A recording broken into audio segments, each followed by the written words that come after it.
Hello, welcome back, and I'm sure we all remember the that was heard around the world, along with the reference to Mr. Chris Rock's fucking mouth! Yes, his Fucking mouth.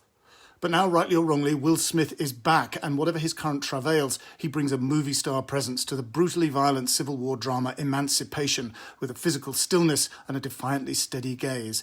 It's inspired by the true story of whipped Peter, the slave who escaped in 1863, enlisted at a Union military camp in Baton Rouge, Louisiana, and showed his horrendously scarred back to 2 civilian photographers there, shockingly disfigured with whip marks. The resulting photograph became an iconic abolitionist image, evidence of the savagery and Peter's own heroic dignity and calm. What can a mere man do to me? I will come back to you!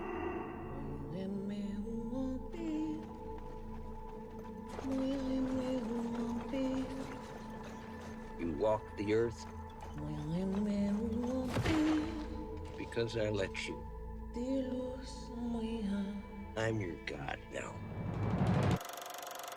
Smith's Peter is not shown being whipped in this way, but it is clear that, like all the enslaved people, he has been subject to systematic cruelty, a type of racist violence that is not a distinct punitive event, but a continuous fact of life, a condition of existence. The movie imagines Peter to be married to Dodienne, a fierce performance from Charmaine Bingwa, with whom he speaks a French dialect, but he's separated from his wife and children when he's bought by another owner and put brutally to work on the South's railroad and military fortifications. Like most of the film, this chaotic camp is shot in a bleached-out near monochrome with flashes of flame picked out in colour, a visual approach perhaps borrowed from Schindler's List.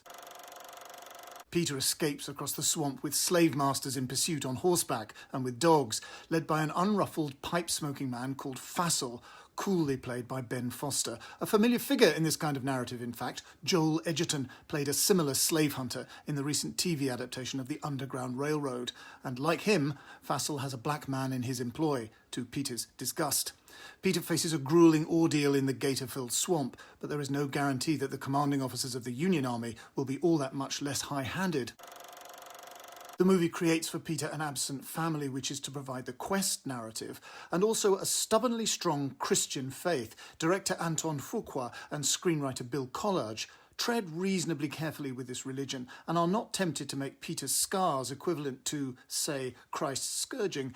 Instead, they contrive a quietly powerful still moment when Peter, alone on a crude rowing boat that he has taken, looks out onto the sunlit landscape. It evidently looks beautiful to him, but is shot so austerely that its beauty is restrained. Is Peter having an epiphany? Is he lost in thought? The scene is left unexplained and unnarrated. Elsewhere, the movie works very efficiently as a thriller, with Peter on the run from his pursuers. There's a great moment when he stumbles into a burning plantation left in a surreal ruin. Scrambling into the house in search of food, he catches a glimpse of himself in a mirror. Clearly for the first time in a long time, or maybe for the first time in his life. Is he struck by how careworn he looks, or just astonished by the strange fact of his existence and survival? That's it. Will you please, if you haven't already done so, subscribe to this channel and leave a comment to say that you've done so. And please give this humble vlog a like and a share on all your social media platforms. And also, get your debit card out or your Apple Pay and buy my book, The Films That Made Me, an edited selection of my essays and reviews from The Guardian.